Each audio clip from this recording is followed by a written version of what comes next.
Nduk apa yung syukur alhamdulillah yo nduk ana saning datang murbengkat Gusti Maha Agung Gusti Allah Subhanahu wa taala yo Mak.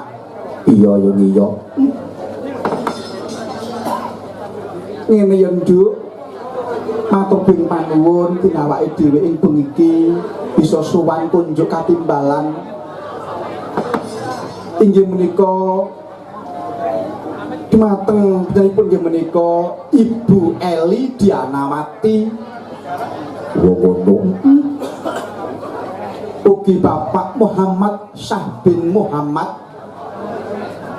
ngono yo Mak nduk iya awake dhewe supaya nglimbuk nyangik komplit nduk matur ping panuwun dumateng Ibu Eli Dianawati mulya ngger dene kasugengan kerajan katerman kamulyan kesehatan ugi tumanduka dumateng para pundhen para sesepuh para alim para ulama ugi para sutresna budaya luhur ingkang tansah ing hormatan yo nduk iya kanthi gumulih tekad manunggaling cipta rasa budi lan karsa bisa tepung runtung golong pikir gembleng pengangen-angen nunggal tekad padha kang sedya ya nduk iya ya iya kabeh mau karana teteping kuwasaning datang tanpa niat dayaning rasa kang tanpa karsa mula manungsa kudu pratitis tegese kudu titi lan ngerti marang sangkan paring dumadi kanggo gawe urip kang utama ya nduk iya ya iya dene iki nek ngajate putripun nggih menika Ibu Eli Dianawati ngono dan Bapak Muhammad Syah bin Muhammad nduk ngono ya Mak njumukaken inggih menika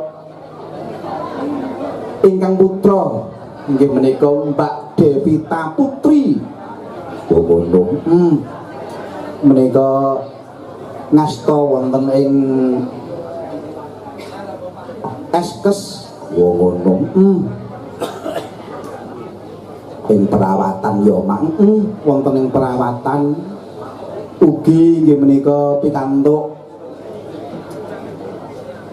Praka Yoga ngono prajurit nduk Praka kuwi prajurit kepala wah alhamdulillah rabbil alamin ya Mak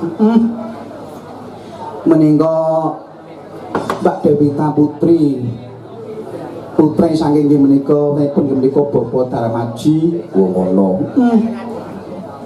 Mbak lawan Ibu Eli Dianawati ya nduk ngono ya Mak matur ping panuwun mugi-mugi Ibu Eli Dianawati dan Bapak Muhammad Syah bin Muhammad ya nduk iya ing Desa Pingko Kecamatan Kauman Ponorogo kene Manggiraharjo ing Sambikala iya berkah barokah tambah rezeki ingkang kathah maslakah pidini wal akhirah Allahumma amin mulya nduk dados keluarga ingkang dipun ridhoi dhateng Gusti Allah keluarga ingkang sakinah mawaddah lan warahmah keluarga ingkang kebak nikmatul iman nikmatul Islam lan nikmatul sehat ya nduk iya mula pamuji awake dhewe keluarga agung pripun menika Ibu Eli Dianawati nduk adoh saking syukur sakit adoh saking panggoda pangrencana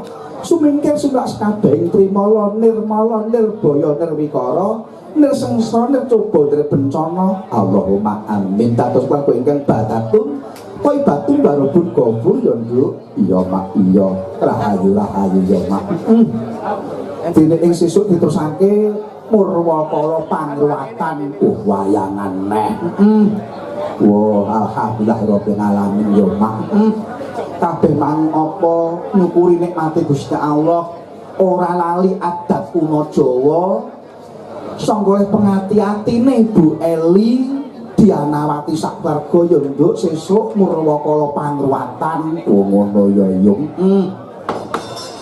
mula ya nduk ayo iki terusake waranggonane akeh banget ya dikenalake ya Mak dikenalake ya kula nyuwun ingkang kula sebut naminipun mengke saged dadah nggih.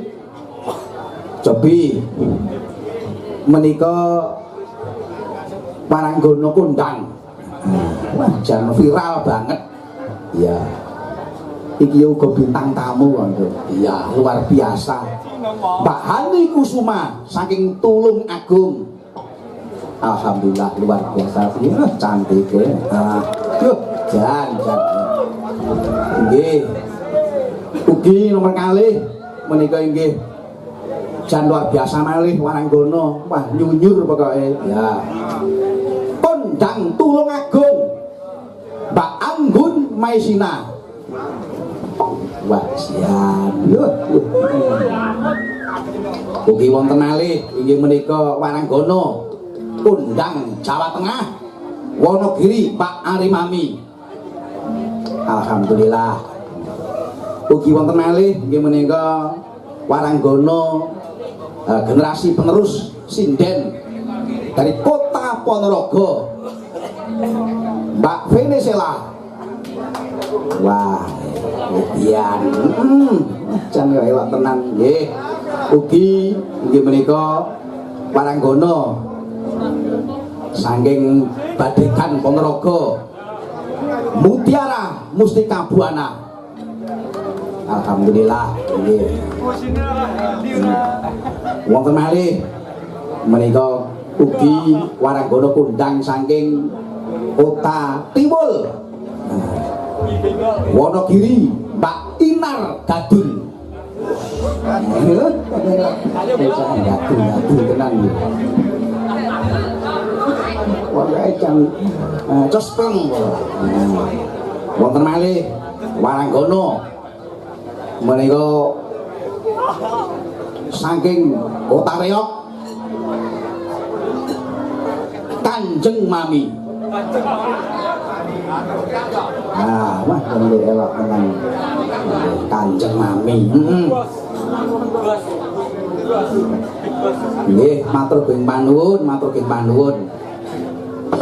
Wis dikenalake. Ringkes wektune mergaya dum-dum kok nduk mau bintang tamune pokoke jan akeh banget ya. Pokoke udan bintang tamu bengi iki ya. Wah, jan luar biasa Mbak Eli iki pokoke nek kadung dasare piantun budaya. Ora lokak ning saya kebak insyaallah.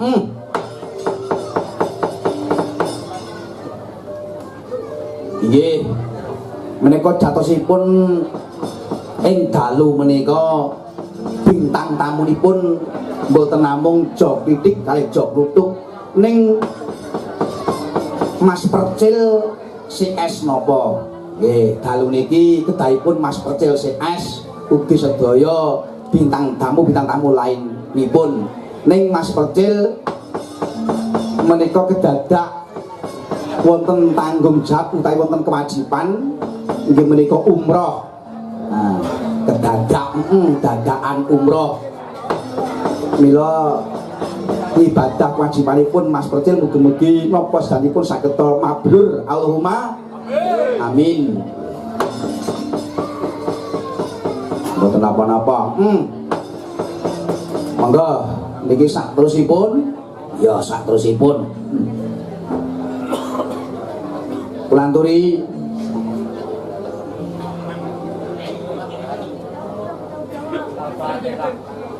nggih, cobi Mbak Mutiara Mustika Buana.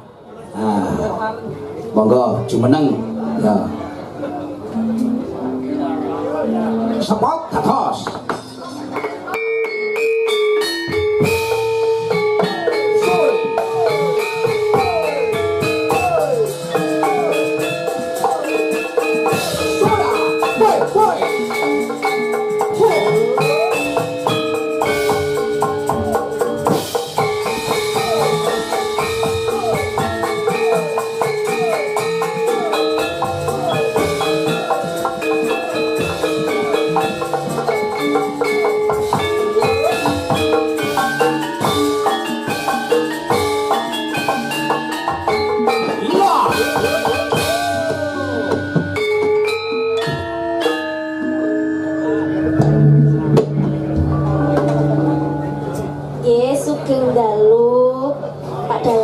Sugeng dalu cahayu mutiara.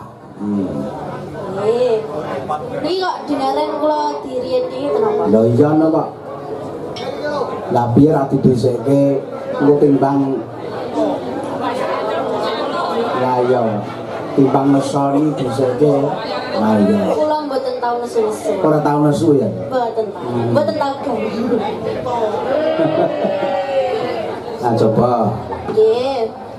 Lagunipun apa cahayu? Mungkin niku ugi wonten pamundutan saking Pak Soimon. Nggih. Wonten podang kuning kalih kembang rawe.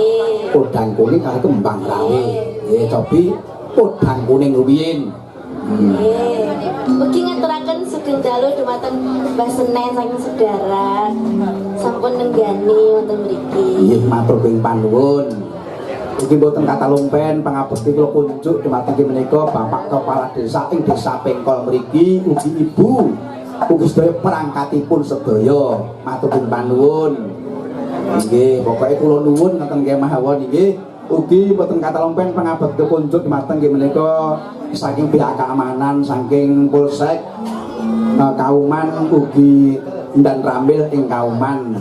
Nggih, matur panuwun atus anggenipun nenggani kawula sedaya.